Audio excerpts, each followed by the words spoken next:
Uhum. Se eu pudesse sair de casa, né? Boa pergunta, né, cara? Se você tivesse muito dinheiro e você pudesse viajar, para quais Eu lugares acho você que eu iria? iria para lugares que eu já fui. De novo? Porque tem muito tempo que eu não. Porque na verdade a experiência turística, a nossa experiência turística, ela se dá ao longo da nossa trajetória de vida, né? Então, eu fui há um bom tempo atrás.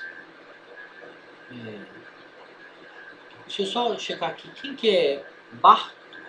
Você entrou agora, o aluno Barto? Quem que é?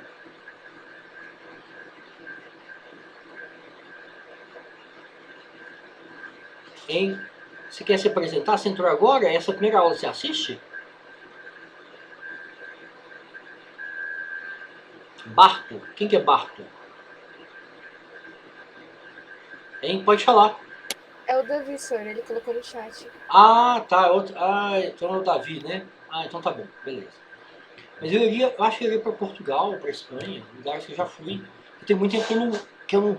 Quando eu estive lá foi quando eu estudei na França, né? Então eu nunca mais voltei. Foi em 2010, né? Eu nunca mais voltei. Você foi para onde? Para Paris? Lá? Foi pro norte da Ou não? França. É uma cidade Norte. chama, uma cidade chama Lille. É uma cidade que ganhou o campeonato francês agora.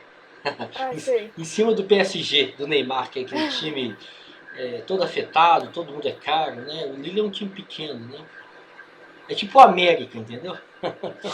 É, mais ou menos. Então eu achei legal o Lille ganhar. Mas isso também entra dentro daquela discussão do primeiro texto, né, professor? De que o turismo não se esgota na primeira viagem, né? Você Claro, tem que. você tem razão. Você falou isso, né? Você tem razão. Eu acho que eu iria para um lugar que eu já conheço, porque eu tenho algumas referências, né? Então, essa coisa da referência é importante também. O turista de massa, né? Que somos nós, que é todo mundo, né? O turista de massa é todo mundo. Todo mundo que vai se beneficiar desse serviço. Mas, na verdade, a gente, enquanto indivíduo, nós somos capazes de criar referências, de se apropriar daquele território, de interagir com a população, de ter referência de cultura, de arquitetônica, histórica, né? História do Porto. Eu fui no Porto e fui em Lisboa. Na Espanha, eu fui em Barcelona. É, E aí fez o mercado da Ribeira, fez isso, a. Pois tudo que é, todo turistão faz, né? Mas aí, faz parte. é isso, claro, a gente não deve demonizar o mercado, nem demonizar o turismo de massa, né? Nem romantizar o turismo, né? Achar que o turista, o verdadeiro turista é o viajante, aquela pessoa que vai de mochilão, que vai sozinha, não, né? Eu viajei pela Ryanair, que é mais barato, ou seja, é, eu me beneficiei, né, de todos os serviços do turismo, né? Então eu paguei a passagem mais barata, eu comprei no dia que a passagem era mais barata, porque então, mas eu tenho referências, algumas referências das cidades que eu visitei, né? Eu fiquei um bom tempo, eu fiquei 15 dias. Eu não fiquei uma semana, nem 3 dias, né? Então, é um período longo, né? Outra coisa boa da Europa é que tem muitos feriados também, então ele é muito perto também, né? Então, comparar a Europa com o Brasil é sacanagem, porque em 2 horas eu saí do norte da França, Lille é quase no litoral, né? Sabe aquelas cidades Dunkerque, eu fui naquelas áreas, sabe, teve naquele filme, tem um filme chamado Dunkerque, né, sobre a Segunda Guerra, que os soldados ingleses ficam presos lá. Então Lille é pertinho do litoral norte, né, do litoral da França, que é aquele lugar frio, né, que não dá, ninguém entra na praia lá. A praia é diferente nesses lugares, né, ninguém entra na praia, porque a praia é gelada, é muito bonito, porque tem as falésias, né. Então quando você está lá, você vê lá no horizonte uma pontinha, alguém me mostrou pelo menos, né, que aquilo é Inglaterra, entendeu? Aí eu falei que via, claro, né? Porque eu sou turista, mas você tá vendo aquele pontinho lá longe? Aquilo lá é Inglaterra. Então, eu tenho referências de algumas cidades, aí eu gostaria de ampliar as minhas referências. Eu gostaria Ah, sim. de experimentar novamente para ver se fica, o que não fica, né? Então, apesar da gente ser turista de massa, a gente é capaz de criar vínculo, criar referência, né? E se apropriar dos lugares, né? Isso é interessante. Eu não gostaria de ir para um lugar que eu não conheço nada, que eu não tenho referência nenhuma, porque isso inclusive para o turismo de massa, isso é interessante, porque a gente fica, a gente prefere lugares que são mais amistosos, né? Então Portugal, por exemplo, é mais amistoso por causa do idioma, por causa da culinária, porque eu já tenho referência, porque eu já estive lá. A Espanha também. Então eu não topo para um lugar que eu não vou ter referência nenhuma, que eu vou ficar perdido, sabe? Nesse momento eu não gostaria de ir para Dubai, né? Você olha para a mulher está de véu e a mulher acha que né, pode ter algum conflito cultural, né? Religioso, cultural. Eu não gostaria de ir para nenhuma cidade que implicasse numa adesão muito grande, né? Que eu teria que me envolver muito, né? Eu prefiro, agora, como tem muito tempo que eu não viajo, eu prefiro um lugar mais familiar, assim, não é familiar, eu só fui uma vez, né? Mas já valeu. Eu não quero ficar perdido, né? Em Pequim, né? Em Xangai, né? Porque completamente perdido, né? E tem outra questão também, né, professor? Ser E homem, é caro ser também, mulher. e é caro, né? Exatamente. Não, sem dúvida. O Você gênero. ainda tem um benefício. O gênero, né? Sem dúvida. Então eu coloquei nesse slide aqui para vocês estão vendo o slide que eu coloquei? É o slide 27. Sim. Vocês estão vendo? Professor, só uma observação rapidinho sobre esse seu comentário de ficar perdido. Isso ajuda também, alimenta um pouco a questão do turismo de massa.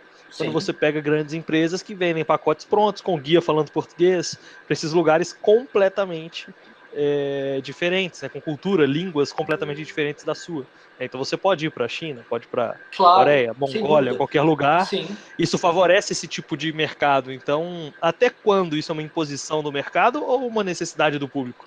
Sim, É muito delicado, né? É interessante a gente problematizar as coisas, né? A gente não tem um discurso, nem uma visão moralista, né? A gente tem que ter uma visão analítica, conceitual, né? E tentar entender analiticamente, conceitualmente, né? Como que o turista se comporta, como que o fluxo turístico ocorre, né? Quais são os determinantes causais disso. Não ter um discurso moralista, né? De julgar e tal, né? Então, essa mediação com a cultura, uma cultura nova, uma cultura estranha, é fundamental.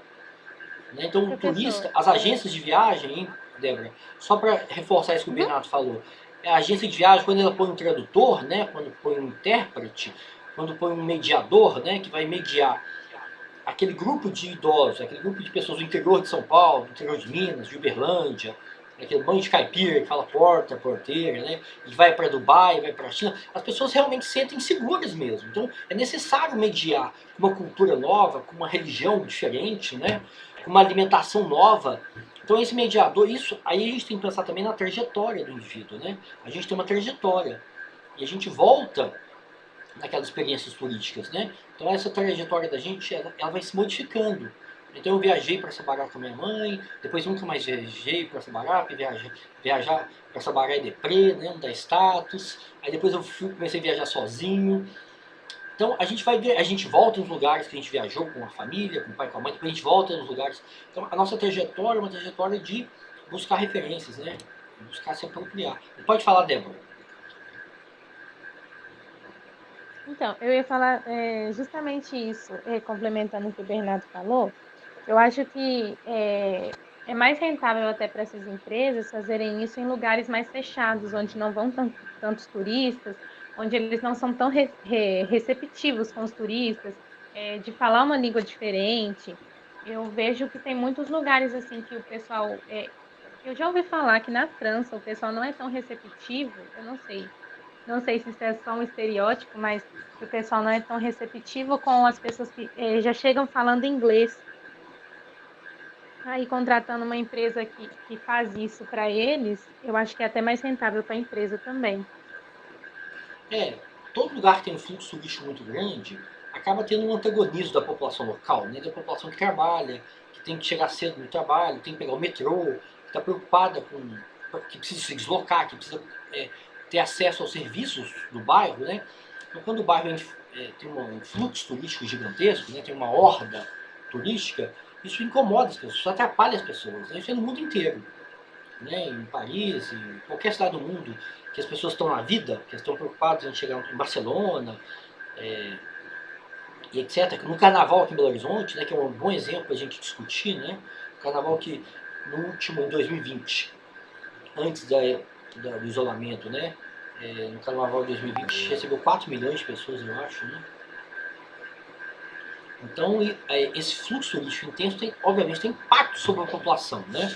E a gente vai discutir isso com mais clareza, com mais detalhamento, na aula sobre turismofobia, né? Então, esse slide que eu estou mostrando para vocês, que vocês estão vendo aí, é sobre o fluxo turístico, né? Como que o fluxo turístico, ele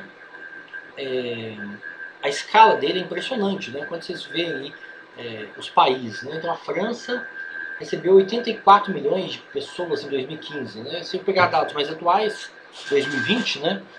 Antes da pandemia, antes do isolamento, esse número é maior ainda, né?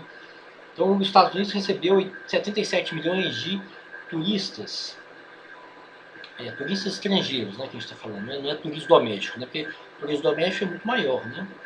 A Espanha recebeu 68 milhões, a China 57 milhões, a Itália 50, aí vai a Turquia, a Alemanha, o Reino Unido, o México e a Rússia.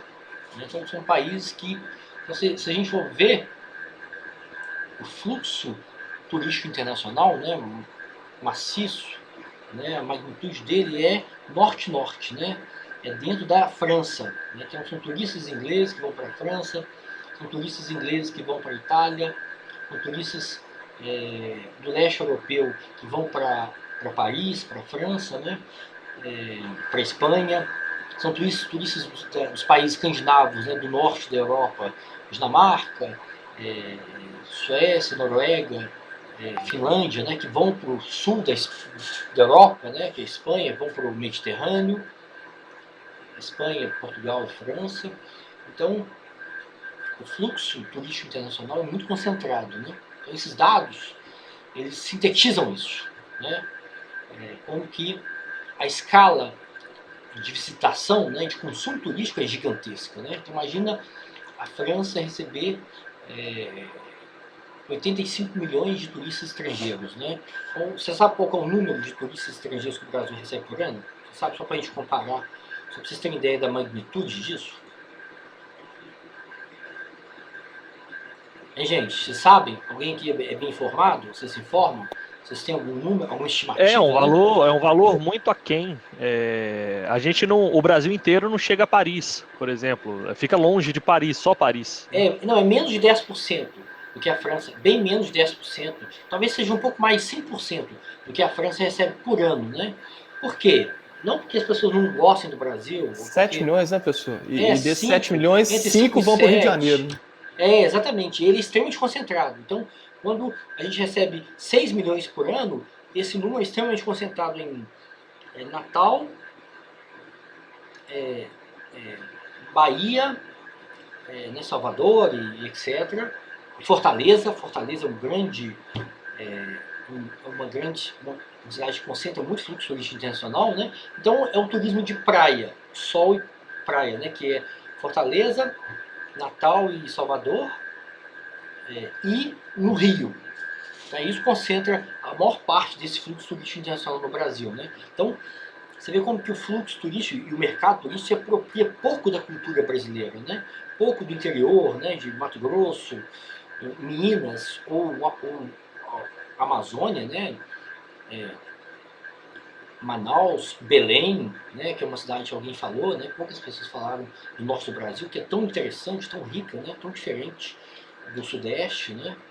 Então, o fluxo turístico internacional é extremamente concentrado em regiões do mundo, em países do mundo e dentro dos países, em cidades dentro desses países, né?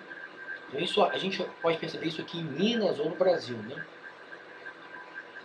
Por que isso acontece? Por que vocês acham que essa democratização do turismo, né, padronizou tanto o turismo? Por que vocês acham que é tão concentrado em Nova York, em Paris, em Roma? Né? Porque todo mundo quer, porque todos os turistas desejam conhecer os mesmos lugares. Por que é tão concentrado assim? Aqui não tem África, não. Vocês viram a África? Aqui nessa tabela tem África. Vocês mesmos só citaram, uma pessoa citou a cidade do Cabo. Né? Não cita, a África tem quantos países, vocês sabem? Não, né?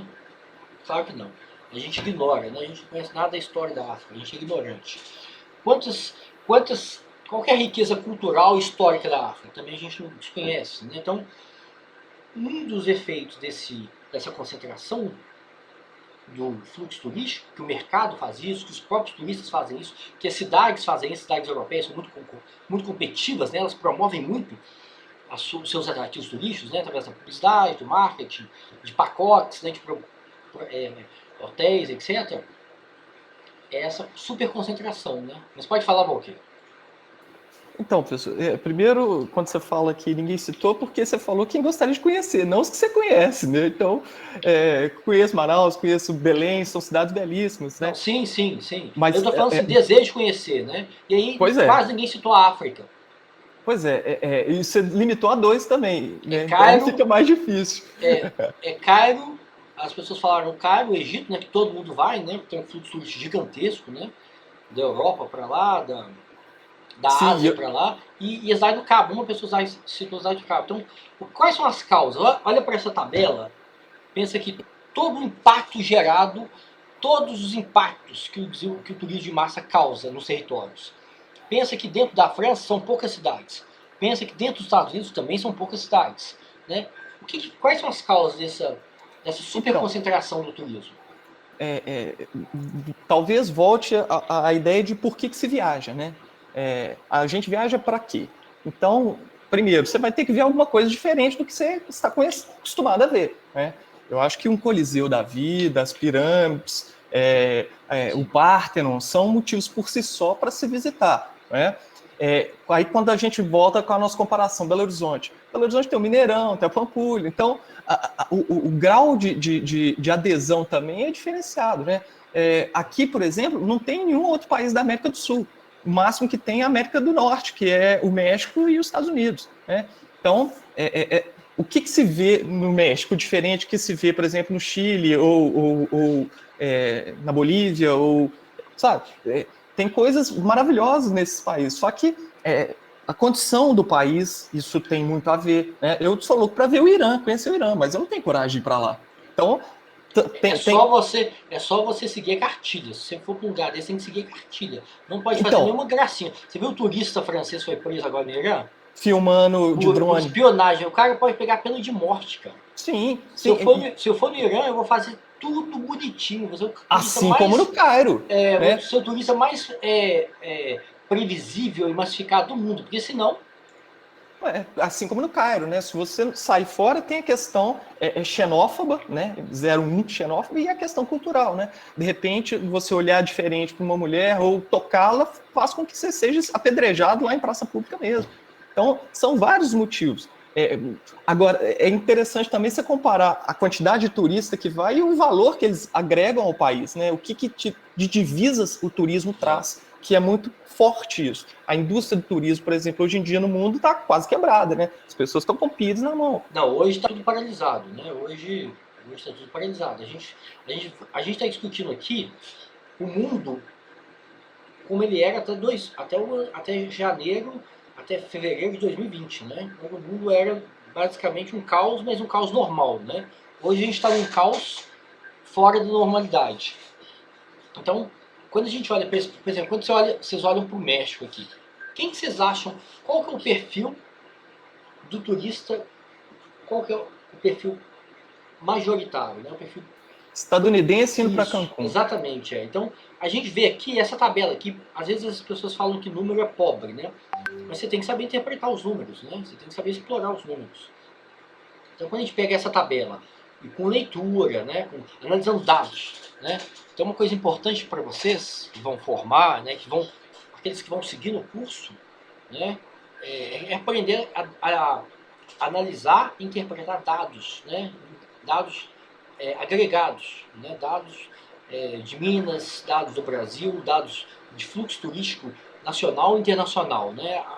Aprender um pouco a lidar com análise de dados agregados, interpretar modelos, um pouquinho de modelo estatístico, tabela gráfica, né? Porque eles são importantes, eles parecem pobres, né? O dado é seco, não, mas não é, você tem que interpretar. Então, essa tabelinha aqui me diz como que a riqueza está concentrada, né? A riqueza é concentrada nos Estados Unidos, na China, na Europa. Vamos resumir aqui. Vamos falar aqui da Europa. É Espanha, França, Reino Unido, Itália e Alemanha. e está concentrado nos países do entorno da China, né? O Sudeste Asiático é China, Tailândia, Hong Kong, né, que voltou a pertencer à China, e Macau. Macau também pertence à China, né, Macau que é de colonização portuguesa, não foi? Sim, que está acabando o português justamente pela imposição cultural. O português está acabando. A gente tem que ir lá rápido, viu, gente? Quem quiser conhecer Macau tem que ser mais breve, porque deve ser fenomenal conhecer lá, né? E nos Estados Unidos. Ou seja, o México mesmo, que está em 9º lugar, né, como destino, né, não aparece em receita, né, entre os 10 mais, né, o México é o 9º. Então a primeira parte da tabela, né, que é a coluna dos destinos, né, que é as chegadas internacionais, a gente vê aí uma super concentração na Europa e a gente pode pensar também num tipo específico de turismo, o turismo de sol, de praia, né, por exemplo, dos Estados Unidos para o México, dos países do norte para os países do Mediterrâneo, né, que é a Itália, a Espanha e a França, né, tem costa, né, tem litoral do Mediterrâneo, né. Então, e a concentração da riqueza, né. E aí o Brasil recebe muito menos de 10% do turismo internacional quando você compara com a França, né. Isso não tem a ver com porque o Brasil é um país que não tem atrativo turístico? Claro que não. O Brasil é um país super rico, né, com muita história, né, e com muitas especificidades regionais, né. Então o Brasil tem gastronomia, culinária, história, o processo de colonização, de ocupação do território foi completamente desigual, né. Os estados do sul são muito parecidos, uma cultura parecida com o Uruguai, com a Argentina, né, Rio Grande do Sul, a cultura dos pampas, né. Você tem o Mato Grosso, você tem Manaus, Belém, você tem o litoral, o interior de Minas, de Goiás. Então o Brasil é muito a riqueza cultural histórica do Brasil, a paisagem cultural, a paisagem urbana, a paisagem natural, né, é muito rica no Brasil. Mas as pessoas, por que não vêm? Agora me fala um pouco do mercado. Como que o mercado ajuda a entender essa tabela? Por que o Brasil não está aqui? Por que o Brasil tem menos de 10%, né, do fluxo turístico da França?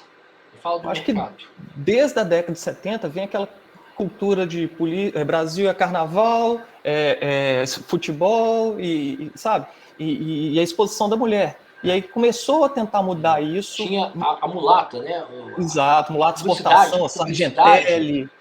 A publicidade oficial do Brasil, nos anos 70, né, durante a ditadura, né, era um dos atrativos turísticos, né, era o sol, era o clima, era a festa, que é o carnaval, é o futebol, também é festa, e o corpo feminino, né, a mulata.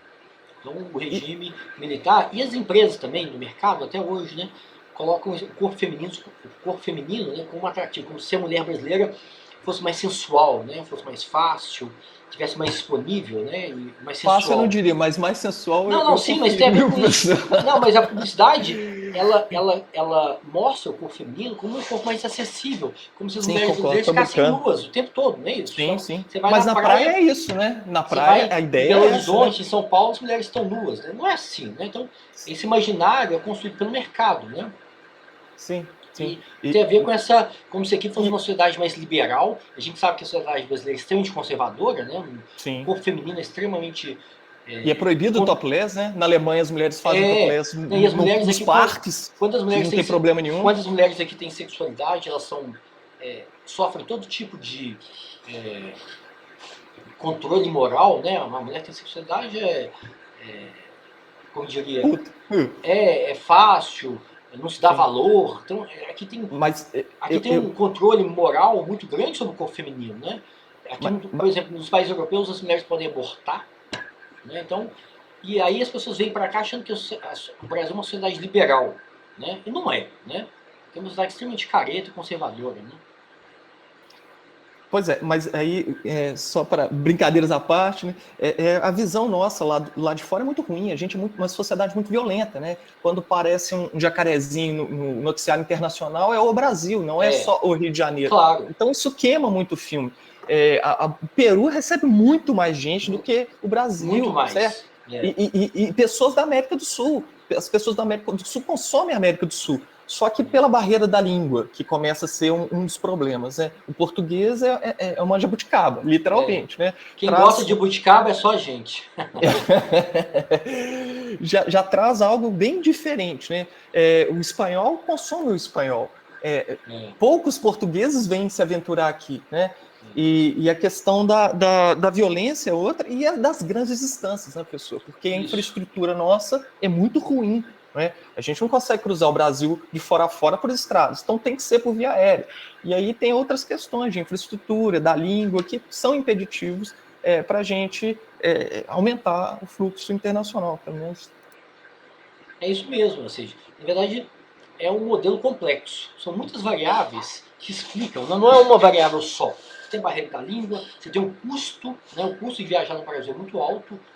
Aqui tem um monopólio do transporte aéreo, aqui não tem transporte de trem, você não consegue viajar para a praia de trem, né? Você não consegue viajar para o interior de trem, você não consegue viajar para outros países de trem, né? Você poderia pegar um trem no sul e ir para a Argentina. Então, o custo é muito alto. Então, são vários, são múltiplas causas, né, que explicam esse fluxo pequeno, né, do turismo internacional no Brasil, né?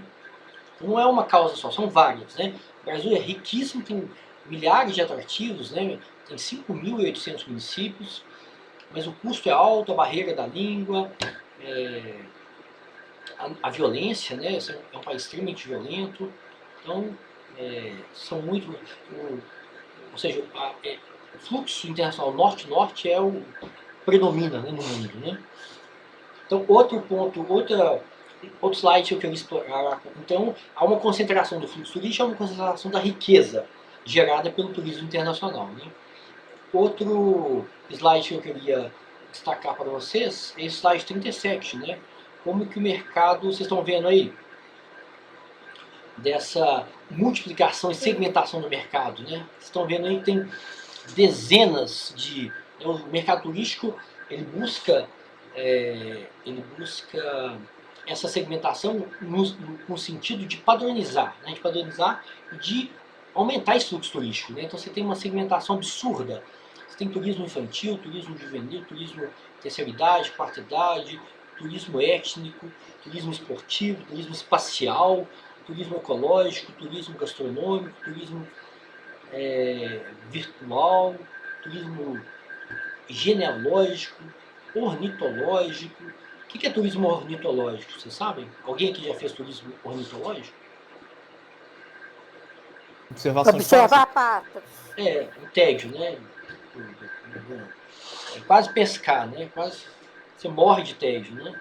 Deve passar um pássaro a cada 4 horas, passa um passarinho, né? Pra você ver, né? Mas tudo bem. E é engraçado como tem um público muito elitizado nesse mercado, sei lá, cara que compra viagens caríssimas para a África, né, que tem uma fauna gigantesca, como tem aquele cara que viaja ali de carro mesmo, vai pro interiorzinho e não compra nada, né? Fica por conta dele. Então, você tá falando desse um turismo interessante. Eu não conheço isso, mas tem uma segmentação absurda, né? Então, tem turismo agro, né? Você vai ver a produção de soja, não sei o que é turismo agro, né? Turismo de campo, turismo de neve, etc. Turismo de bicicleta, né? Ciclo, aqui deve ser... Eu coloquei isso aqui, mas deve ser de bike, né? Turismo de ruína, tá vendo aqui que legal? Turismo de ruína, turismo de guerra, né? Então, o que vocês acham que explicam essa super segmentação do mercado turístico? Ou seja, no mercado, as empresas criam assim, dezenas, né, de tipos específicos de consumo turístico. O que explica isso? Essa super segmentação, né? O que vocês acham?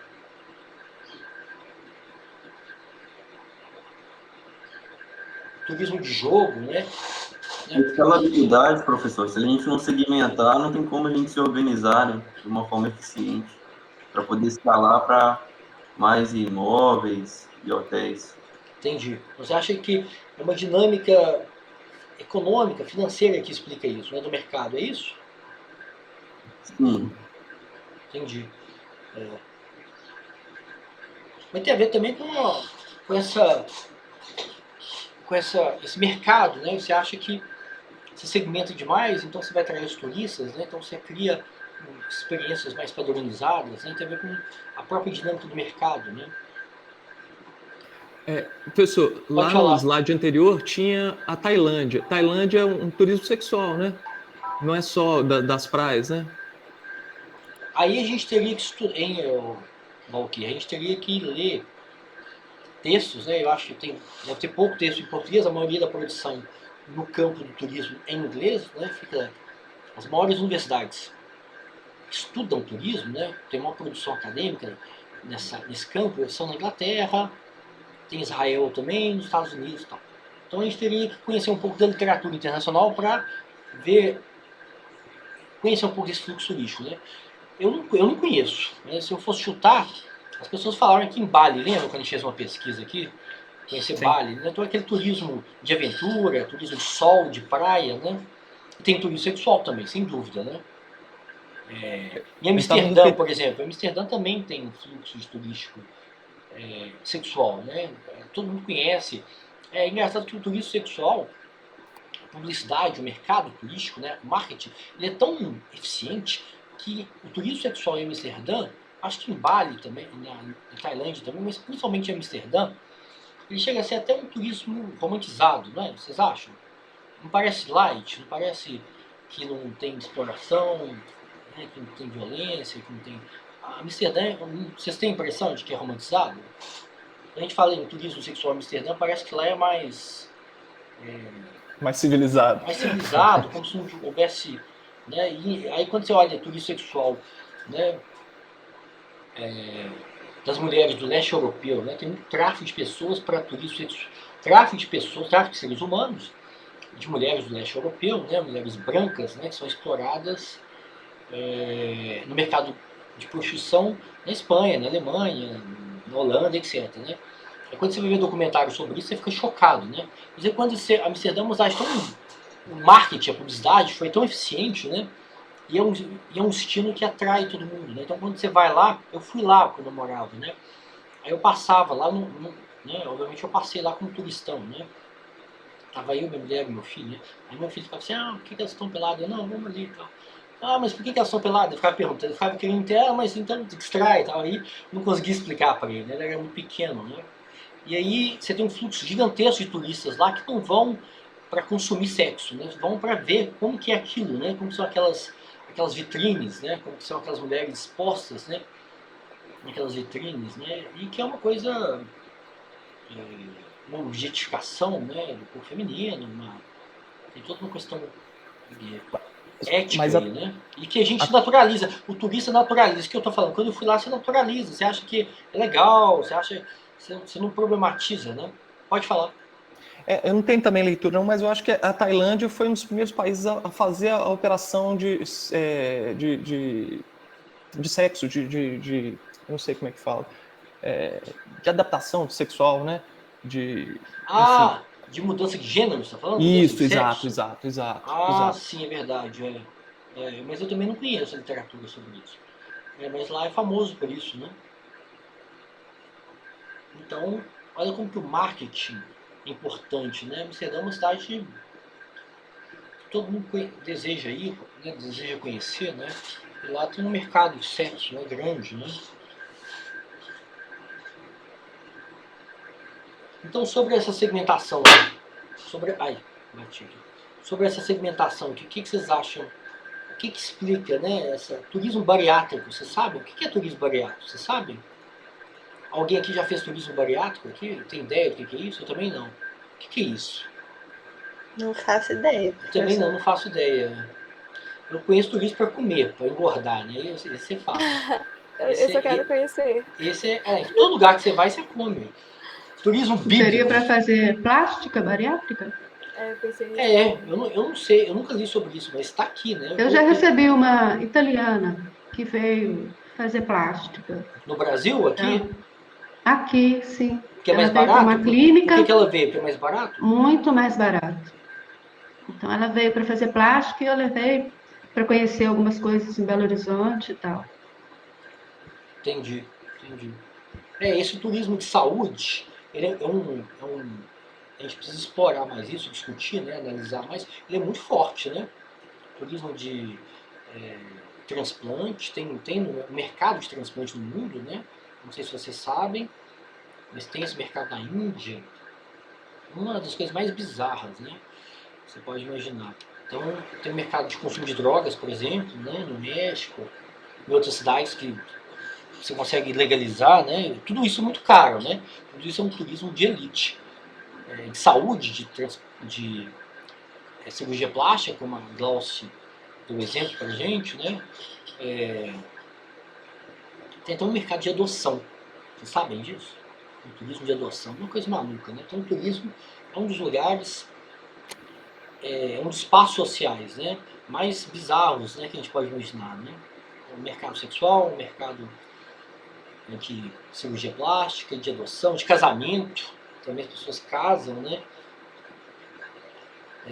Tem estudos, por exemplo, que mostram o fluxo turístico de mulheres brasileiras, né, do Nordeste para os países europeus.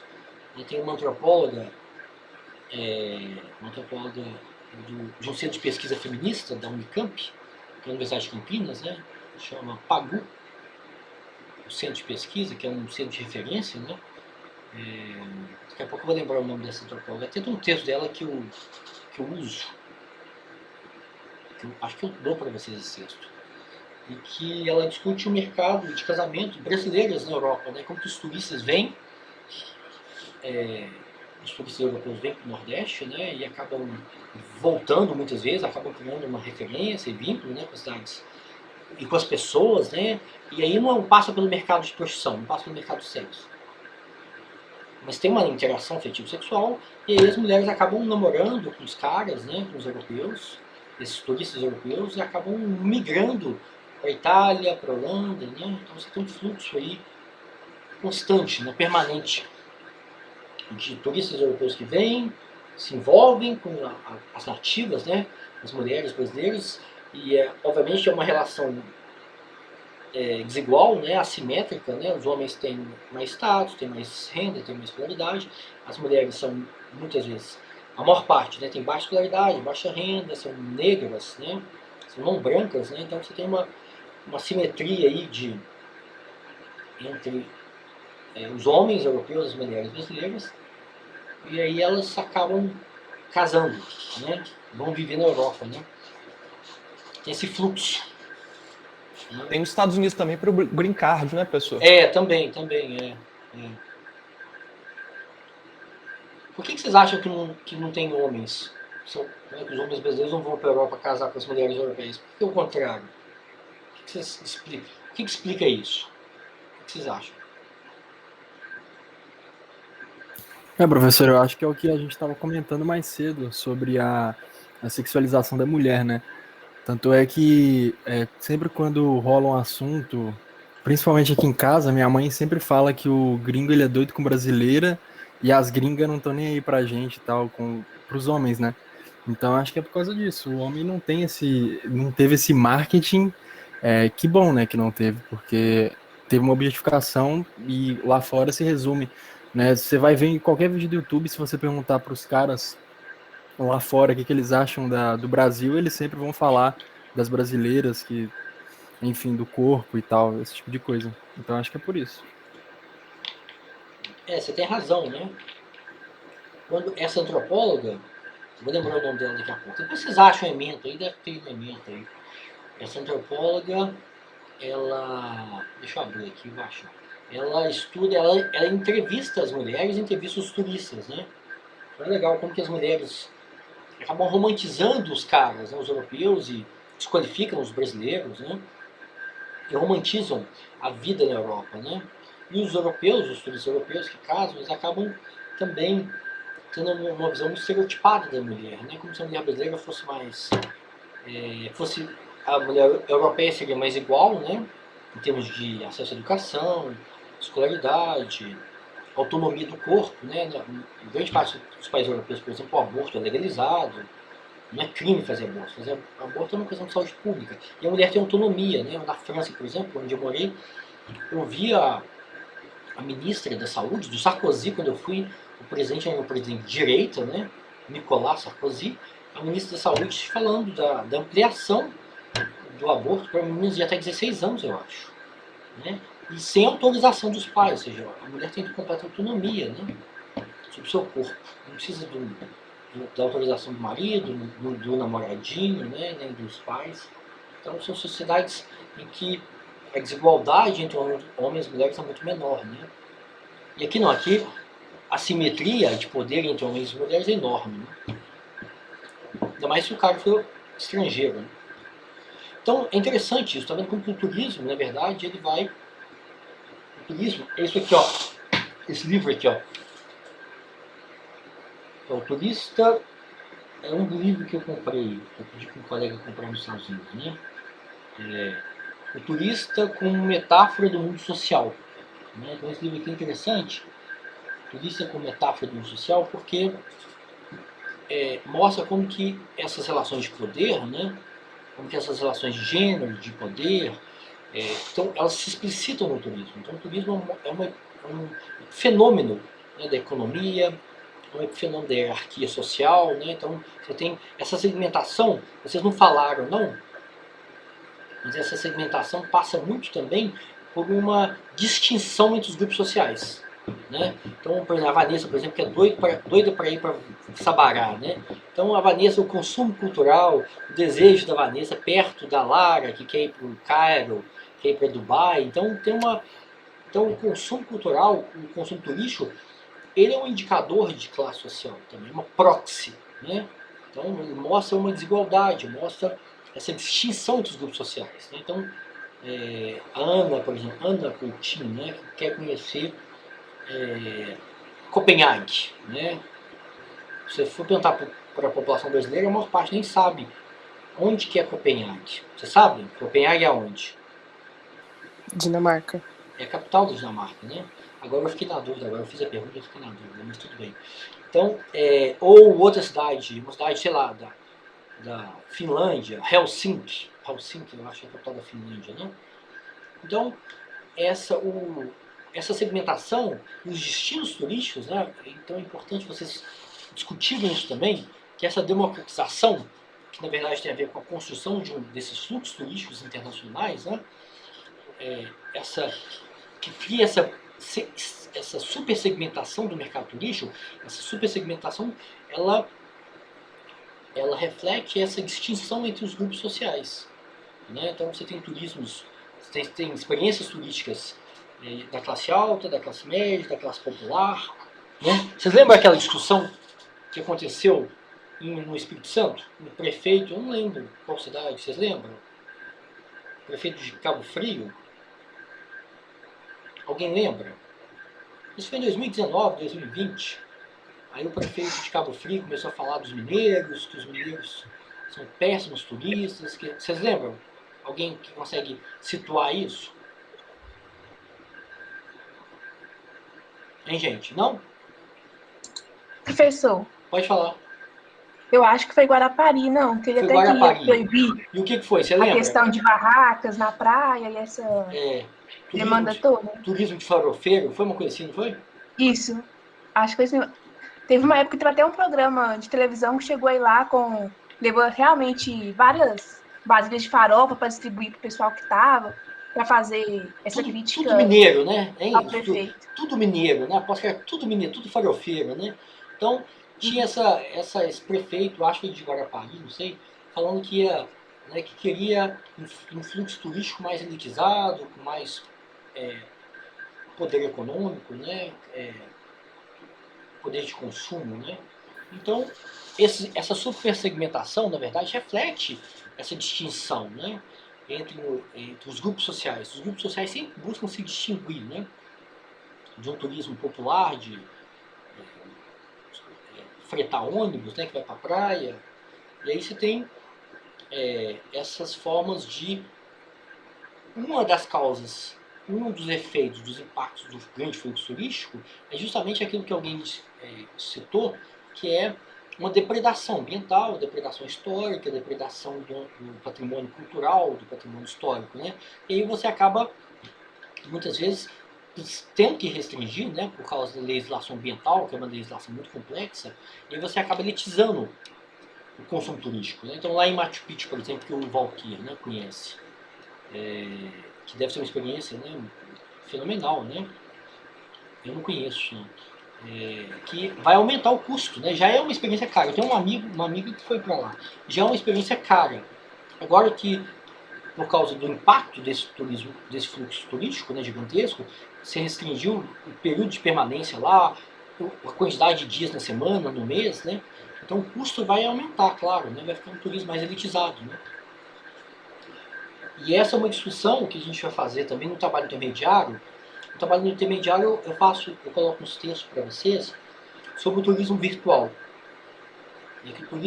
Quais são as vantagens, né? Quais são as contribuições, quais são as inovações que o turismo virtual traz para a experiência dos turistas, né? Então vamos pensar no limite Machu Picchu, Pompeia, né, e outros sítios arqueológicos, né, vão ter que fechar.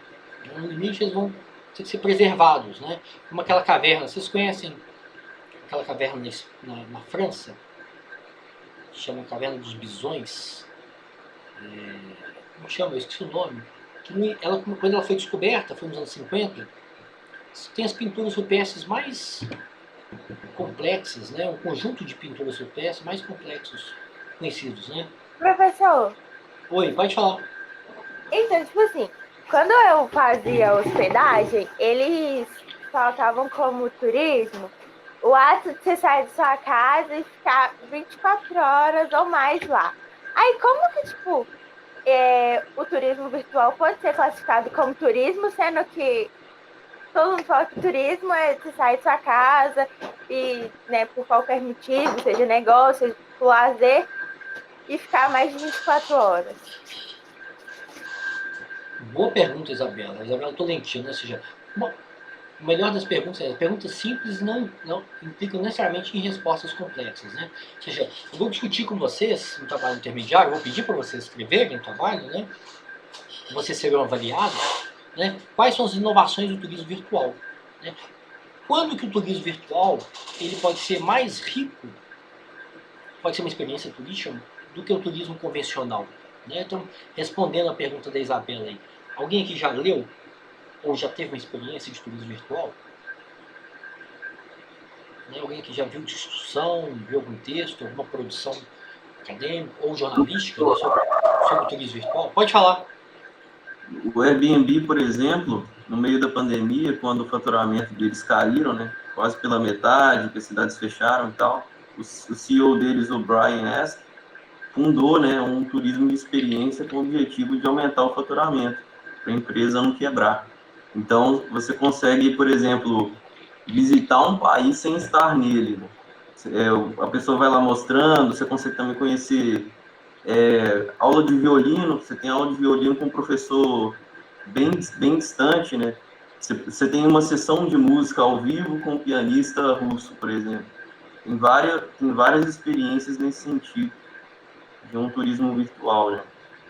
Só que é aquela coisa, claro, não é a mesma coisa de presencial, né? Mas sim, um mercado que está crescendo. Alguém aqui já fez turismo virtual? Já teve essa experiência? Alguém que pode... Você já teve, Wallace? Você já fez? Não, ainda não. Tipo assim, teve uma época que o Google disponibilizou um tour pela Capela Sistina. Aí eu fiz lá o tour e tal, mas né, não é a mesma coisa, não dá aquela emoção. O Google Earth faz muito isso. Eles promovem um tutorial literalmente para você navegar pelos principais locais que são mais visitados. Sim. Mas a minha pergunta é a seguinte, né? Quais são as inovações do turismo virtual? Quando que o turismo virtual ele contribui mais, ele traz mais experiências do que o turismo convencional? É possível isso? O que vocês acham? Eu acho que é melhor para aquela região, porque, por exemplo, com o turismo de massa, que nem a gente já citou, a gente tem aquele problema do meio ambiente, né? As pessoas ir lá, pessoas de fora vão lá, muitas vezes não tem muito respeito. Muitas vezes eles só vão para se divertir, nem tão a fim de conhecer. E, assim, pro meio ambiente, como eu falei, ele é bom, mas, né, é muito ruim. Vai ser tipo um turismo EAD. Eu não sei se vai ser. A gente tem que pensar, por exemplo, em sítios arqueológicos, né? Então você tem alguns sítios arqueológicos que não é possível visitação turística. Eu citei, por exemplo, essa caverna.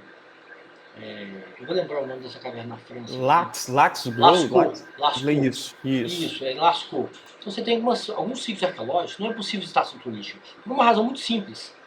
A temperatura não permite, o tipo de terreno, a umidade, ou seja, se você abrir um fluxo turístico para Lascaux, ou no futuro Machu Picchu, ou partes de Machu Picchu, né, ou no futuro em Pompeia, ou em sítios arqueológicos gregos, romanos, né, ou mesopotâmicos, né, como o Estado Islâmico explodiu, né, em Palmira, na Síria, ou seja, então vamos pensar num exemplo extremo, um sítio arqueológico destruído pela guerra, né, você tem uma guerra civil na Síria, onde milhares de pessoas morreram, milhares de pessoas migraram, né, fugiram da Síria para os países europeus, e lá tem uns sítios arqueológicos mais antigos, né, mesopotâmicos, etc, etc.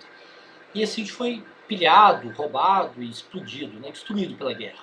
Então, ou Pompeia também tem uma série de restrições para visitação, né, porque o fluxo turístico em Pompeia é gigantesco. Então, no limite, um sítio arqueológico que não existe mais, ou um sítio como Lascaux, que não é possível entrar lá, e tem as pinturas rupestres mais complexas, mais interessantes, né, da Europa, talvez do mundo, né? Ou Pompeia, né, ou Machu Picchu. Então, no limite, o acesso lá vai ser muito caro, né, ou vai ser muito difícil ir, né, ou talvez o acesso seja vedado, né, os turistas não vão poder mais ir. Então, é possível você desenvolver experiências de imersão, né, de realidade ampliada, que você conversa com uma pessoa, né, com um guia, um arqueólogo, por exemplo, né, e você vai entrar na caverna de Lascaux, e você vai ter informações né, sonoras, informações, foto, imagem, vídeo, você vai ver ao vivo, você vai conversar com os moradores da região, ou seja, é possível você ter esse tipo de experiência de realidade ampliada, não só virtual, turismo virtual, mas turismo de realidade ampliada, né, a tecnologia permite isso, né? Você tem isso na indústria de jogos, por exemplo, na indústria de jogos desenvolveu uma série de equipamentos, né, que o turismo, que a indústria do turismo já absorveu, né, e que você pode ter uma imersão maior do que indo lá. Ainda mais que não é possível, meio que o custo é altíssimo, né? Pode ser uma experiência inviável para 99% da população brasileira, por exemplo, conhecer um sítio arqueológico no Oriente Médio, né, na Síria, na Jordânia. Segundo, que o acesso é muito restrito, a janela de visitação é muito pequena para preservar aquele ambiente, né, que tem 2.000 anos, né? Lascaux, por exemplo, as pinturas lá têm 18.000 anos, 35.000 anos, né? Então, nesse sentido, o turismo de realidade ampliada, né, pode ser mais acessível, mais democrático, e pode possibilitar uma imersão muito maior do que o turismo presencial, do que o turismo convencional, vamos chamar assim, o turismo convencional, né? Professor, você tinha perguntado se alguém tinha feito, eu botei o link aí, estava ministrando uma aula sobre o Egito Antigo para os meus alunos, e aí a gente trabalhou com a ideia do tour virtual. É uma escola pública, então realmente eles estão nos 99% citados por Vossa Senhoria anteriormente. Que é inviável, né? É inviável conhecer a muralha da China, conhecer o Egito, né? É inviável.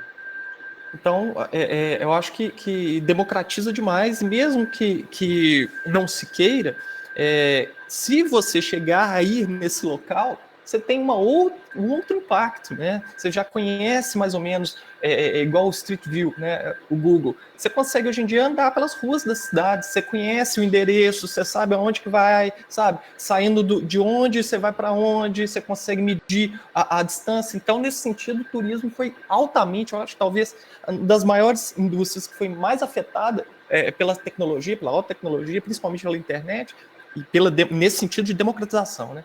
É o turismo, porque mesmo que você não vá no local fisicamente, você consegue ver como é que é naquele local. Então isso é fantástico. Isso, na minha época, sou velho não, mas na minha época não tinha isso. Quando eu pesquisei a ideia de ir para Machu Picchu, eu tinha 18 anos. Então a gente ia pegar o trem da morte, em Mato Grosso, sabe? A ideia era fazer um mês de viagem, porque não tinha dinheiro para pagar um avião.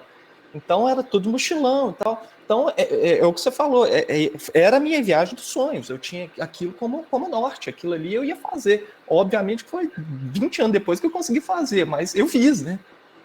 Sim, sim. Eu entrei aqui no link que o Valkyr passou, e é bem interessante, que eu estou na tumba da rainha Meressá III, não é isso?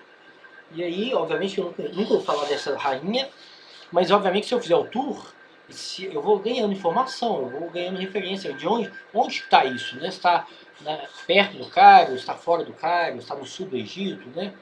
Aí você tem aqui o idioma árabe, né? Você tem aqui escrito em português, né? Você tem um texto em português e tem também em árabe, né? Então é bem interessante mesmo. Então a gente tem que pensar o seguinte, que o turismo de realidade ampliada é muito mais complexo do que uma visita virtual que é essa, né? Ele na verdade não é excludente, né? Eles não são excludentes, ele é complementar ao turismo convencional, né? Claro que ele vai ser sempre mais democrático. Então eu poder fazer uma viagem, poder ter uma experiência de turismo de realidade ampliada em Lascaux, nessa caverna, né, dos bisões, essas pinturas rupestres de 35 mil anos, ou em Pompeia, ou em Machu Picchu, é muito mais plausível, eu vou ter um ganho cultural, de localização espacial, de informação muito maior do que até hoje eu tive, porque eu nunca fui para esse lugar. Eu nunca fui para Machu Picchu, nunca fui para Pompeia, e não posso ir em Lascaux, porque lá está vedado, lá é proibido o turista entrar. Então é uma experiência riquíssima, né? Claro que isso tem a ver também com o tipo do recurso, né? A natureza do recurso tecnológico disponível para os turistas, né? Então, se for uma realidade ampliada, que é mais do que uma visita virtual, né? Se você tiver contato com um morador, com um guia local, né? Se você falar o idioma também, depende também do seu grau de imersão, né? Se você tiver referências históricas daquele território, daquela cidade, daquele período histórico, né? Então vai ser uma experiência muito mais rica, né? Depende também do grau de adesão, de envolvimento, do desejo do turista de se apropriar daquele tema, daquele assunto, daquela experiência, né? Então o turista, muitas vezes, a gente vai discutir isso na próxima, daqui a 2 aulas, né? Quando a gente for discutir autenticidade, muitas vezes o turista é muito passivo, né? Muitas vezes o turista quer só uma experiência de entretenimento. Ele vai só para o Nordeste, vai para a praia e fica tendo lá, né, vendo o sul, vendo a praia, vendo aquelas. Então ele não quer uma adesão, ele não tem uma disponibilidade para se envolver com o consumo cultural, com a experiência cultural, com conhecer aquele território, para ter interação com os moradores daquele território, né, saber conhecer a cidade que ele está. Muitas vezes o turista não conhece. Ele vai para um parque, vai para um resort, vai para um clube, né, e fica lá. Ignora, só é atendido por trabalhadores do turismo, né? Só é servido, né? A experiência turística, para grande parte dos turistas brasileiros ou turistas estrangeiros, né, é um turismo de entretenimento mesmo, né? Que o turista não tem disponibilidade, não tem interesse em se envolver com a cultura local, né? O turismo virtual. Desculpa, licença. Bom dia, professor. Bom dia, galera. Bom dia, pode falar, Davi. O turismo, agora eu consegui conectar no celular, estava com problema. O turismo virtual também é o turismo menos segregador possível, né? Isso, assim, ele é mais democrático, né? Claro que você tem que ter acesso à internet também, né? Tem uma barreira. Você tem que, às vezes você tem que dominar o equipamento, dominar o ambiente, né? Muitas vezes tem gente, aí por uma questão geracional, pessoas mais velhas, com baixa escolaridade, né? Vão ter restrições, mas ele é muito mais democrático, você tem razão. Pode falar, Davi. Sim. E, assim, ele é menos segregador, assim, mas e ele também ele não é tão fragmentado, né? Você não precisa ter tanto dinheiro para poder fazer um tipo de turismo virtual, não. Se você tiver internet, conhecimento e uma máquina, você consegue fazer o turismo virtual, né? Eu acho que está bem por aí esse paradoxo do turismo, da democratização do turismo, que assim, todo mundo, em teoria, todo mundo pode viajar, mas você não pode viajar para o lugar que você quiser. Então, essa fragmentação tem um turismo tal para uma determinada classe social, para um determinado segmento, de um tipo de pessoa. E esses nichos, essa fragmentação, ela cada vez mais ela vai sendo direcionada, né? Até porque quando você vai consumir na internet, por exemplo, o algoritmo ele vai te mostrar o que teoricamente te interessaria mais. Então, acaba que o acesso a outras coisas que poderia ter não chegam, porque o próprio algoritmo ele vai te sugerir... Ele vai te dar mais do mesmo, né? Vai te dar mais do que você já consome, né? Sim, você não descobre música nova no YouTube, por exemplo, porque o algoritmo vai te mandar sempre as mesmas músicas, né? Mas, enfim, isso funciona também com venda de tudo na internet, seja de viagem. E aí, eu tenho também uma pergunta, mas, assim, sobre a democratização, sobre o turismo de massa. O termo turismo, ele se dá a partir do momento que começa a ter uma relação de consumo de massa mesmo, das viagens, né? Desse produto que é as viagens, que é o produto de lazer, assim, da sociedade de agora, assim, sociedade mais moderna. Eu queria perguntar, turismo de massa não é um termo redundante? Que só é turismo porque é de massa? Não faz sentido essa pergunta, não? Na verdade, aqui a gente quer o significado aqui desses fluxos, né? Grandes fluxos. Sabe essa tabela que eu mostrei para vocês? Que mostra o fluxo gigantesco, né? Na França, na Espanha, nos Estados Unidos. Então, você tem razão. Distribuição sinapse. Oi? Você mutou, professor. Ah, tá, desculpa. Na verdade eu abri aqui o vídeo que a Selma mandou, a Selma mandou o link, né? Eu abri o link do Valkyr para ver, né, da tumba da rainha Meresak III. Depois abri o link que a Selma mandou, que é de lascou, por isso tinha um som aqui que eu não estava entendendo. Fui eu mesmo que fiz, tá, gente? Então a gente vive numa sociedade de consumo de massa, não é isso? Ou seja, aqui massa aqui tem a ver com a escala, né, com a magnitude. Então por isso que eu mostrei aqueles fluxos turísticos, né, o ranking dos países que mais recebem turistas, né, a concentração do fluxo turístico internacional. Mas o interessante aqui é discutir a experiência, né, como que o turismo de massa ele padroniza as experiências, ele padroniza os roteiros, ele muitas vezes resume, esgota o turismo no entretenimento. Então, o turismo, eu perguntei para vocês aqui, eu comecei perguntando aqui, o que significa turismo para você, né? Aí algumas pessoas responderam, conhecer gente nova, conhecer territórios novos, conhecer culturas novas, conhecer pessoas diferentes, né? Então, muitas vezes, essa padronização gerada pela democratização do turismo, né, que isso é inerente à democratização, né? Muitas vezes ela esgota, resume a experiência turística ao entretenimento, né? Quando o turista é atendido só pelos trabalhadores dos serviços turísticos. Quando o turista está isolado, está na bolha turística, ele se isola da cultura do território, se isola da história daquele território, se isola das pessoas que vivem naquele território. Não tem interação com os moradores, né, com os nativos. Então, essa discussão passa por aí, né? Então, o turismo, à medida que ele se democratiza, ele inclui os trabalhadores, né? Os trabalhadores não só da classe A, né? Ele vai sendo mais inclusivo, ele expande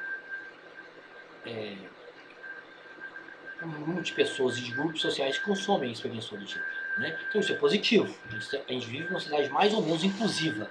À medida que ele expande, o turismo é mais inclusivo, né? Agora, ao mesmo tempo, o mercado turístico, as empresas, os próprios turistas, né? A gente não trata aqui de demonizar o mercado, nem de demonizar o capitalismo, nem de demonizar o turista, né? O turista é um ser alienado. Ao mesmo tempo, cria-se uma configuração de experiência turística que é muito padronizada. né, que o turista busca conforto, busca previsibilidade, o mercado busca ganho, né, busca otimizar o ganho financeiro, né, o retorno. As próprias cidades fazem publicidade, marketing, né, que acabam concentrando esse fluxo turístico, né, em Paris, Nova York, Cairo, Londres, sei lá, etc. Né? Poucas cidades do mundo recebem muitos turistas. Né? Então é uma dinâmica, na verdade, que é multicausal, né? Que acaba tornando a experiência turística rígida e resumida no entretenimento. Então essa é a discussão. Né? Agora que o turismo de massa é inevitável, e é positivo que ele seja inevitável, né? Porque ele é fruto de mudanças estruturais no mercado de trabalho, no acesso à educação, no acesso ao poder de compra, né, dos trabalhadores, né, uma sociedade mais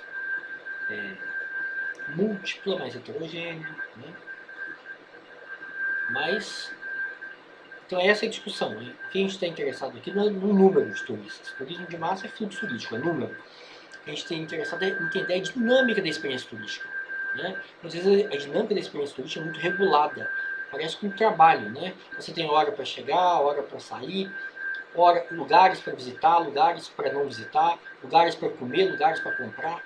Então, muitas vezes a lógica do tempo livre, do tempo de lazer, do tempo do turismo, do tempo da viagem, reproduz a lógica do trabalho, a lógica da empresa. Né? Essa que é a discussão. Ok? Sim. Ô, senhor. Pode falar. Você pode ajustar só um pouquinho seu microfone, que tá fazendo um barulhinho. O meu computador ele tem uma ventoinha que faz barulho. Ah, é a ventoinha? Eu tenho que consertar isso, eu tenho que colocar isso. Mas, então quando vocês falam, eu muto, para eu ouvir melhor e para não atrapalhar vocês. Ok? Não, tudo bem, é que você fez um barulho meio forte aí. Mas eu vou trocar. Um dia. Eu achei bom essa conversa. Eu vou trocar um dia.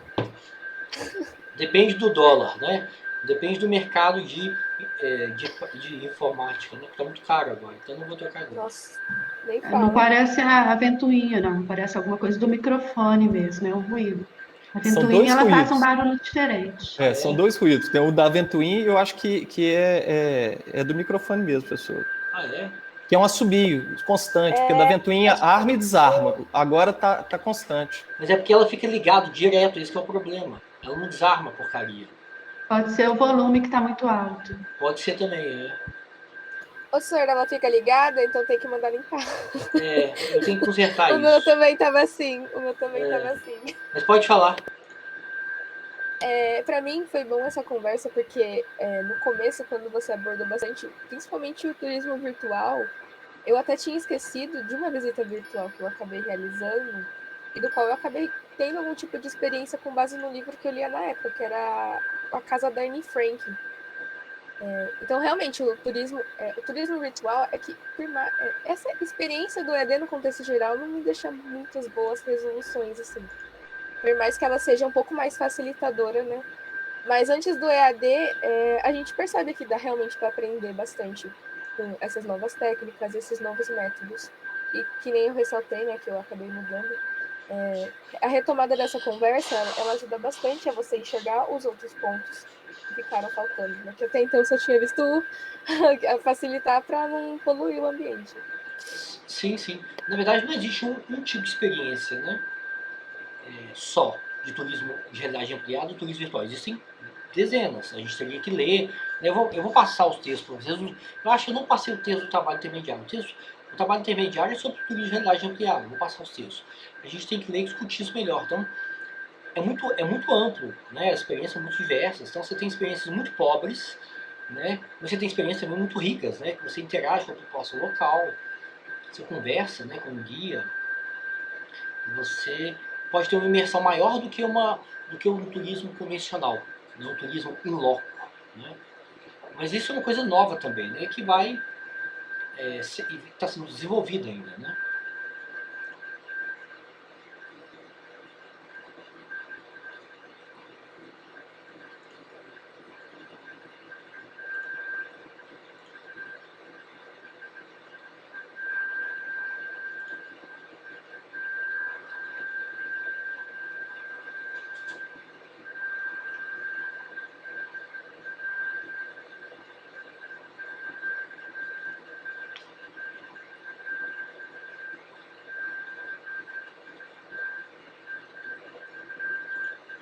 E, gente, eu tô passando aqui os slides para discutir mais questões com vocês, né?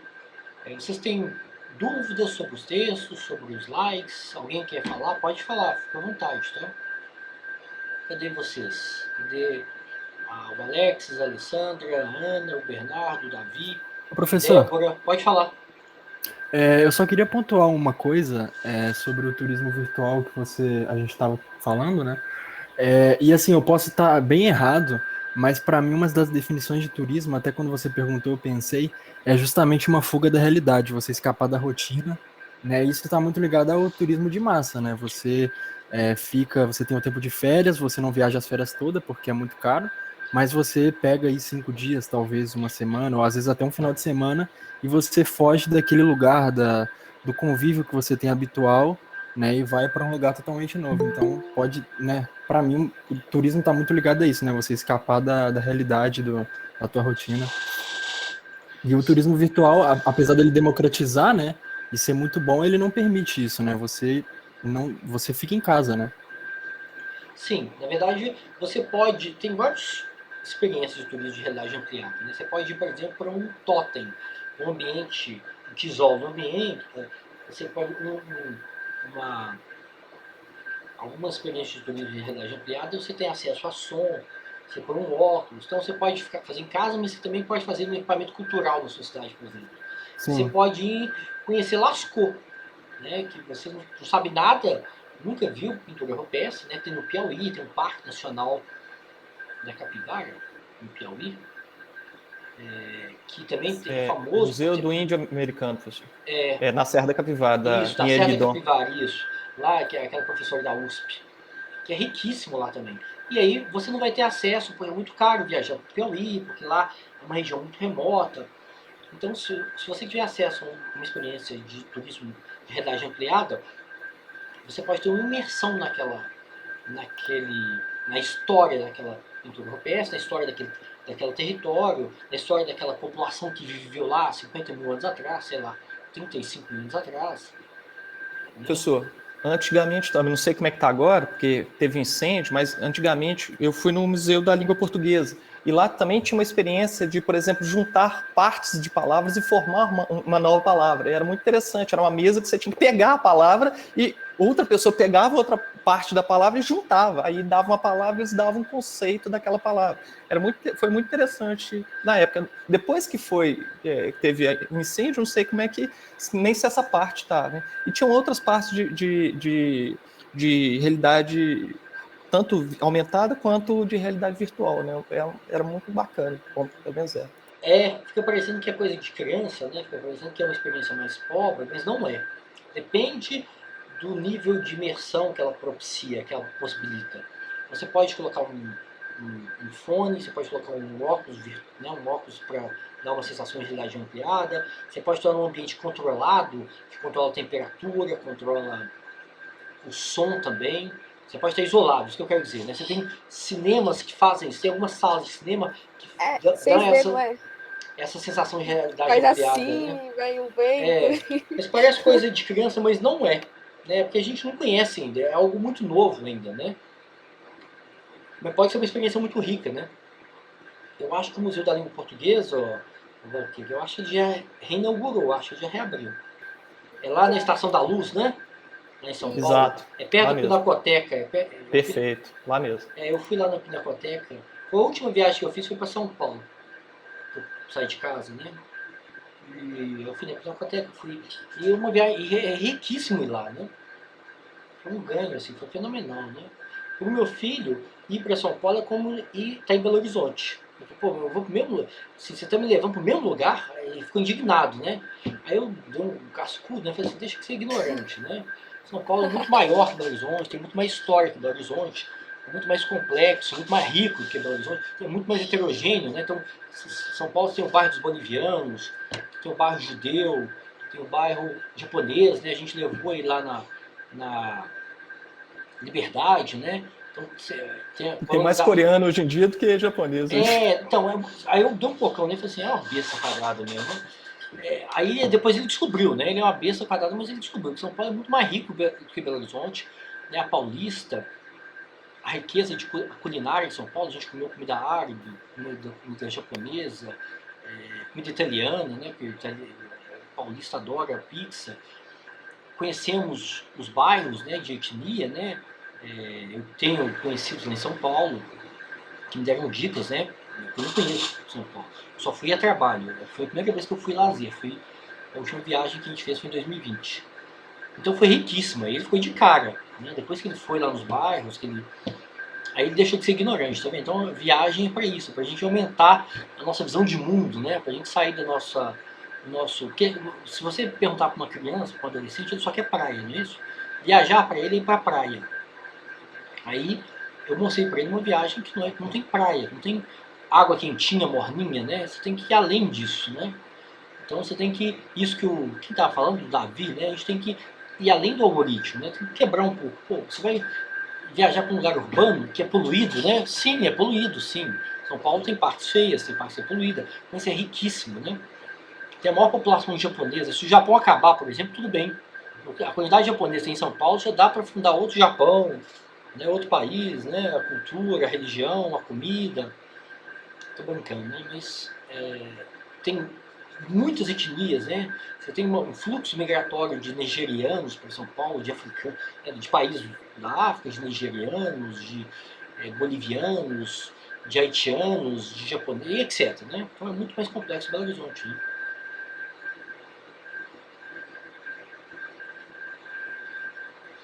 O que mais, gente? O que mais que vocês viram no slide, na aula, né? No PowerPoint, nos textos? Vocês querem discutir, querem explorar, querem esclarecer?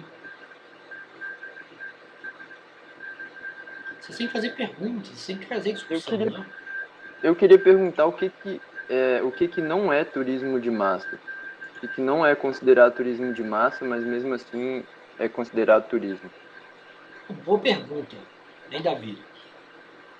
Tá vendo? Perguntas simples são as melhores, porque elas implicam em respostas complexas. Né? O que seria? Alguém aqui pode pensar um exemplo para a gente discutir, para a gente responder para o Davi?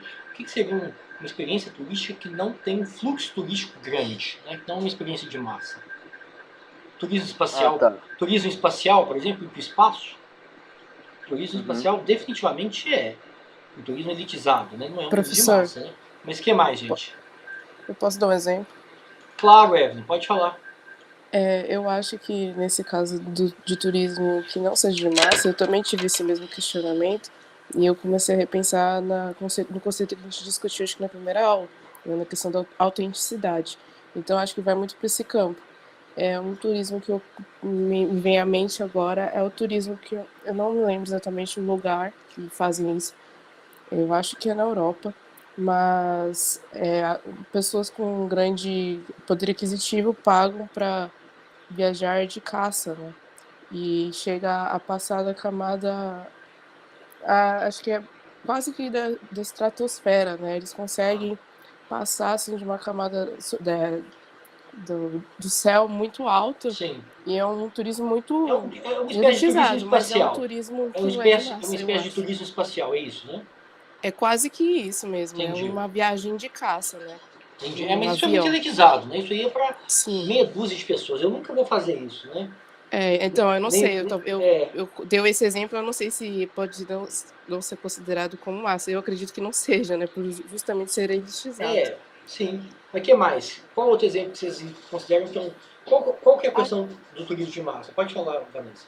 Aquele, por exemplo, de ir para Sarará, é como se chama? Sabará. Sabará é massa, pô. O pessoal não cita Sabará, não cita... Eu nem sei onde fica. Ela é São Paulo, pessoal. Ela é de São Paulo. Ela é paulista, não conhece, não. Sabará é uma cidade histórica, pequenininha aqui na região metropolitana. Mas aí, o que você ia falar de Sabará? Não, é porque eu achei que fosse tipo uma cidade de interior, assim, sabe? Meio de Minas. Mas é dinâmica de interior. Você tá certo, é dinâmica de interior. Só que é colada em Belo Horizonte, né? Pertinho, né? Então é região metropolitana. Mas ela foi... Que também tem turismo de massa. Né? Também Festival tem. do Jabuticaba, Festival da Arapronobis. Também tem. Tem um fluxo lá grande, né, de turistas, né? Mas não é conurbada como Belo Horizonte, tem que pegar BR para chegar e é o que o professor colocou, ela mantém os ares de uma cidade interiorana pacífica, porque hoje em dia ela é uma cidade dormitório. Ela tem uma dinâmica de interação, uma dinâmica, né, do interior de Minas, né, de sociabilidade, né, do interior de Minas. Mas pensa, gente, o que não seria... O que seria um turismo que não é de massa? A pergunta do Davi é uma pergunta simplesmente difícil de responder. O que vocês acham? Seria o turista cultural também, né, professor? Aquele que... Não, mas o turismo cultural é de massa. As pessoas vão para conhecer museus. O Museu do Prado, por exemplo. Meu sonho é ir no Museu do Prado. O Museu da Rainha Sofia, lá em Madrid. É uma experiência de consumo cultural. Porque lá tem uma tela gigante lá que se chama As Meninas. Vocês conhecem? De um pintor famoso. Lembrando. Não, como que ele chama? É o pintor mais famoso. Edgar. Velázquez. É o Velázquez. Ele foi o pintor do Filipe IV, né, do Império Espanhol, lá, né, do auge do Império Espanhol. Então eu tenho maior vontade de conhecer. Lá é um museu, lá é uma experiência de turismo cultural de massa. Lá é igual o Louvre, né? Recebe milhares de pessoas. As pessoas vão lá, batem uma foto e vai embora. Você viu? Não é, então, a questão porque do turismo, não pode ficar muito tempo. Porque o fluxo é muito grande, né? É igual o Louvre também, né? É muito maçante também, é muita fila, é muito cansativo, né? Então, acaba que esses lugares riquíssimos eles são apropriados de uma forma muito rápida, muito superficial, né? Então, é a dinâmica que importa, né? Não é o fluxo. Então, você pode ter... Professor, pode falar. Uma viagem, por exemplo, para a Coreia do Norte pode ser considerada uma viagem, um turismo não de massa? Porque lá é fechado, né? São pouquíssimas pessoas que conseguem ir. Sim, e o problema não é ir, o problema é que você pode não conseguir sair, né? Você pode ser considerado um espião, né? Você pode ser considerado uma pessoa que está espionando para os Estados Unidos, né? Sei lá, né? Igual o Irã também, né? O problema não é ir, o problema é voltar, né? Mas eu não conheço o fluxo, a gente tem que buscar informação. Eu não conheço o fluxo de turistas. Deve ter muitos turistas chineses na Coreia do Norte, né? Porque a Coreia do Norte depende muito da China, você sabe, né? Quem ajuda financeiramente, né? Quem tem uma influência política e econômica gigantesca é a China. A China é fundamental para a Coreia do Norte ter arma, né? Ter recursos, né, militares, né?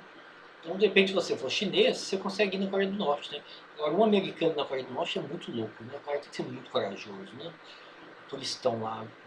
Porque muitas vezes você é preso, né? Você sofre algum tipo de perseguição política, né? Ou no Irã, Eu estava vendo que tem que ter uma série de autorizações para você conseguir entrar lá. Você tem que contratar um guia turístico específico para te levar nos lugares que eles deixam você ver, né? Os turistas verem. Sem contar que não pode tirar foto, não pode fazer nada. Você com o celular. A gente deve ter um controle de acesso à internet também, né? Deve ter um controle de locais que você pode ir, locais que você não pode ir, né? Por exemplo, o turismo em Cuba é super massificado, né? Cuba é massificado há décadas, né? Você tem duas moedas, inclusive, né? Você tem uma moeda para os turistas e tem uma moeda corrente, moeda local, né? Eu não conheço Cuba, mas eu sei que... Não é por causa da medicina, da saúde, né? Oi? É bastante... Eu não sei se eu estou certa, alguém me corrige. Não, o turismo de lá é o turismo cultural, turismo de... né, de praias, de paisagem, né? É muito famoso, né? O turismo em Cuba. O fluxo turístico é muito grande. O fluxo turístico é muito grande. E segrega muito a população, né? A população não tem acesso aos serviços, não tem acesso à moeda, né, dos turistas, né? Mas tem da saúde também em Cuba. Tem também. De estadunidense. Por causa de tratamento e tal. Faculdade também, tem gente que vai fazer medicina em Cuba. Que vai estudar lá, né? É verdade. Então, gente... Nossa, é muito difícil não pensar num turismo que não seja massificado. Ô, professor. Pode falar, Rani. Gente, eu vou pedir só 2 minutos só para eu pegar mais água. Enquanto isso, vocês vão pensando aí, eu volto daqui a 2 minutos, tá? Coisa rápida, tá bom? Ok? Tá bom. Ok.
Oi, Hanna, pode falar.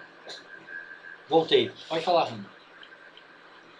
Então, professor, é porque quando eu tava lendo o texto, a autora, ela deixou claro, entre aspas, que o turismo de massa e o turismo que não é de massa depende muito do próprio turista, da forma como ele consome. Se ele só consome superficialmente aquilo que está sendo oferecido, ou então se ele consome mais profundamente, se ele procura saber, sabe?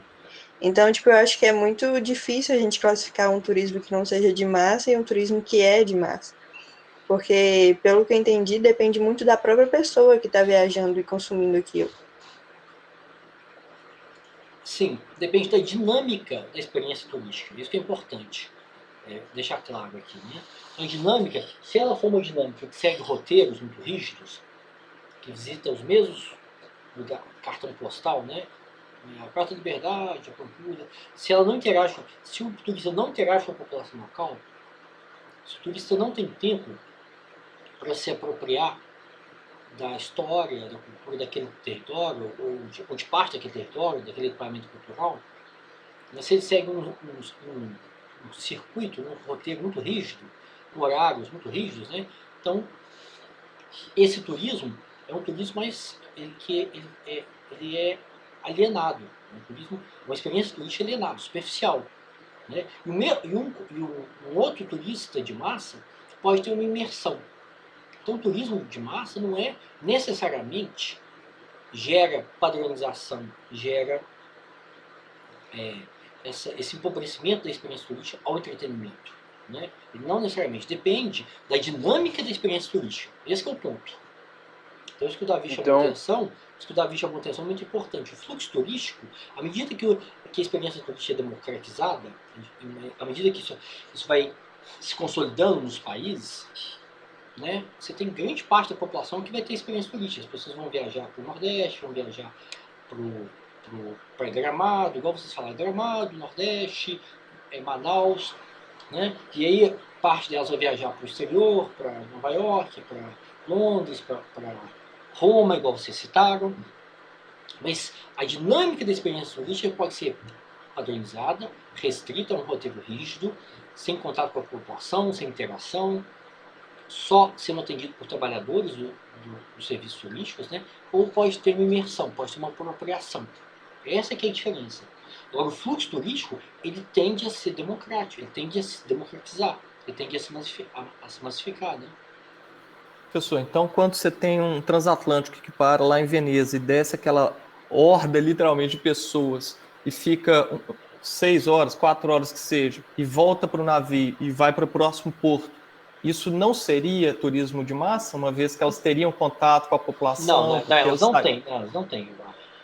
Os estudos de experiência de cruzeiro é que desce, né, 3 mil pessoas, 2 mil pessoas, as pessoas vão nos mesmos lugares, tiram foto, comem fast food, consomem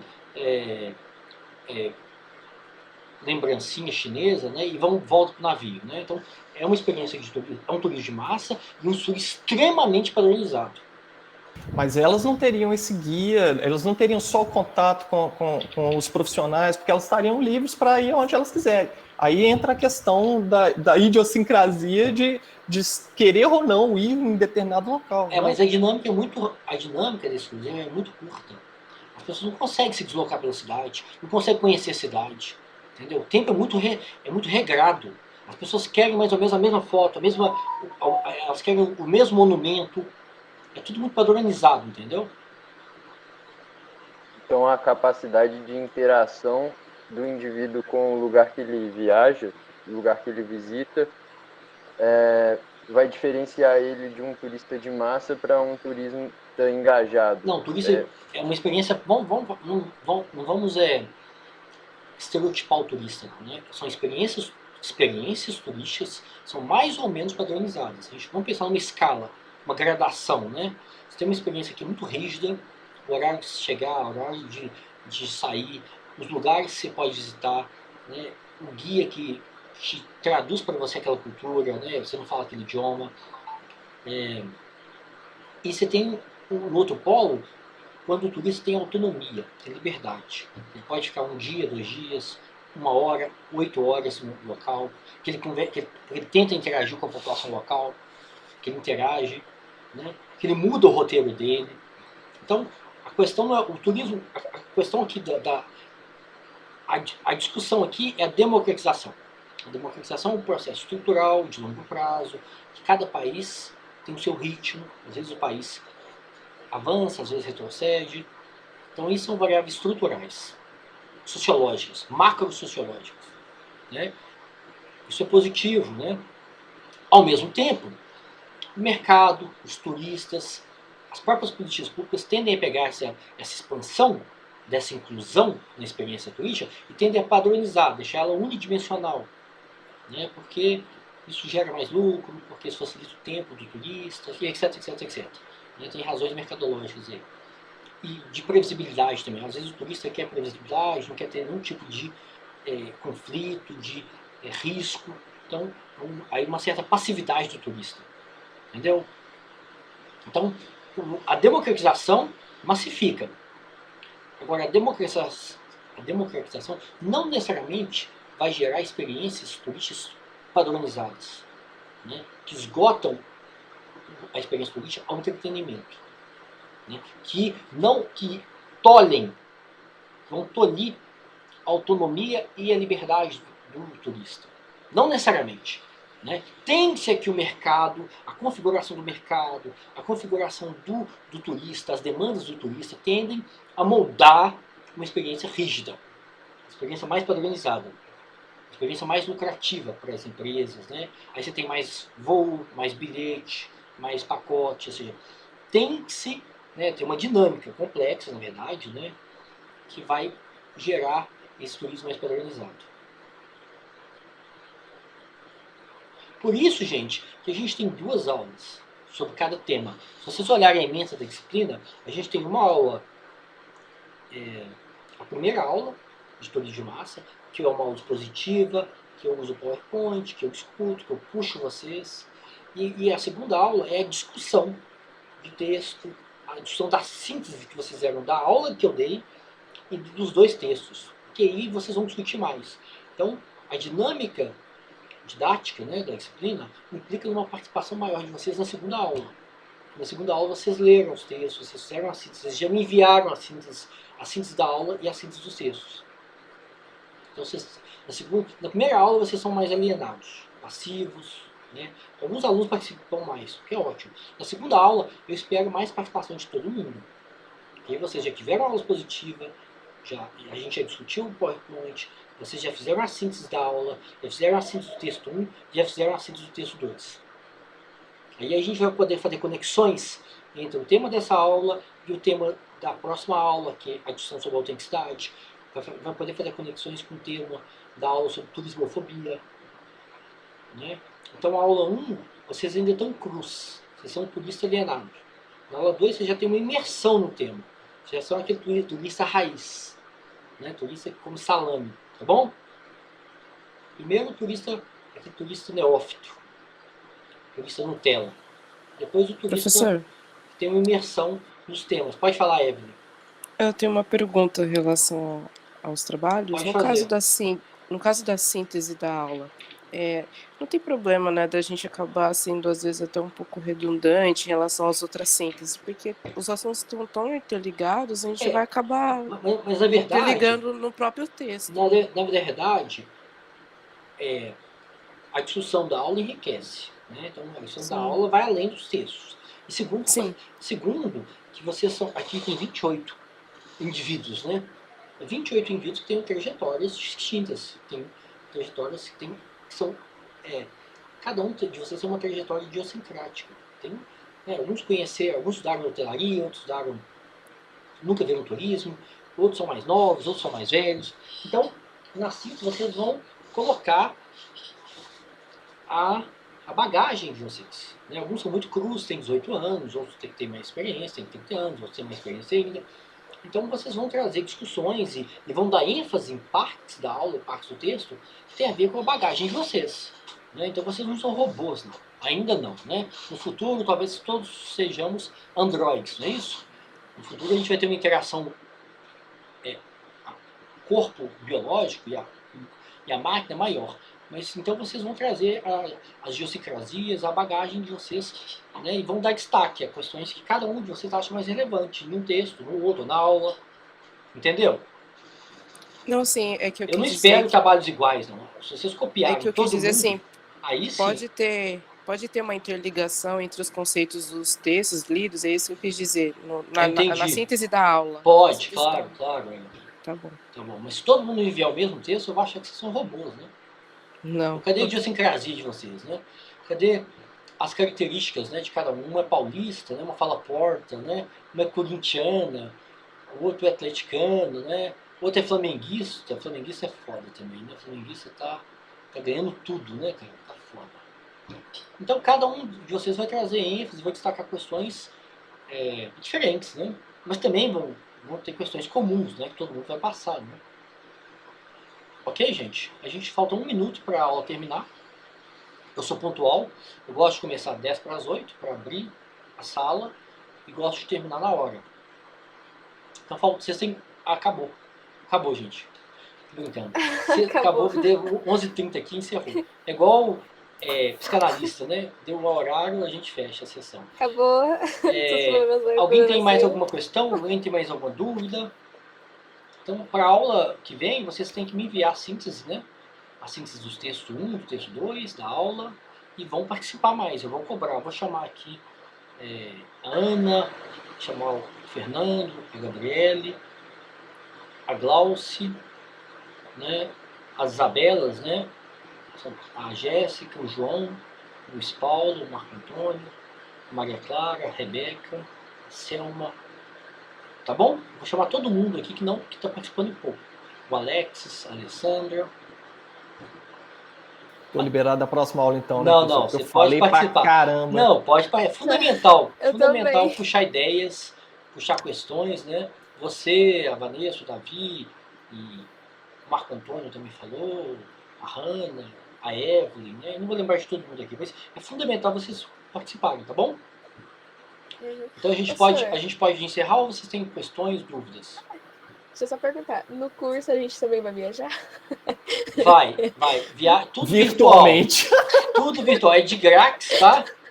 É de grátis. É democrático, tá bom? Então eu recebi aqui o link aqui de Lascaux, que é aqui.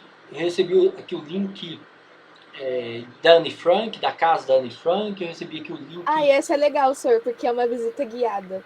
Isso, tá vendo? Então, a gente vai viajar sempre, tá bom? Ah, fiquei triste. Ok? Então, alguém... Tá. Se vocês não tiverem mais questões, mais dúvidas, a gente se vê no dia 7. A próxima aula é dia 7, né? 7 de junho. Né? Aí até lá, vocês vão me enviar por e-mail a síntese, ok? E aí, se alguém quiser que eu dê uma lida prévia na síntese, é só me enviar por e-mail. Aí alguns alunos me enviaram, né? Aí eu tô lendo, eu tô dando feedback, ok? Ok, professor. Podemos terminar? Ok. Então tá bom. Então, excelente semana para vocês. E até para você também, professor. Aí, qualquer dúvida, a gente tem 2 canais de comunicação. O WhatsApp e o e-mail, tá bom?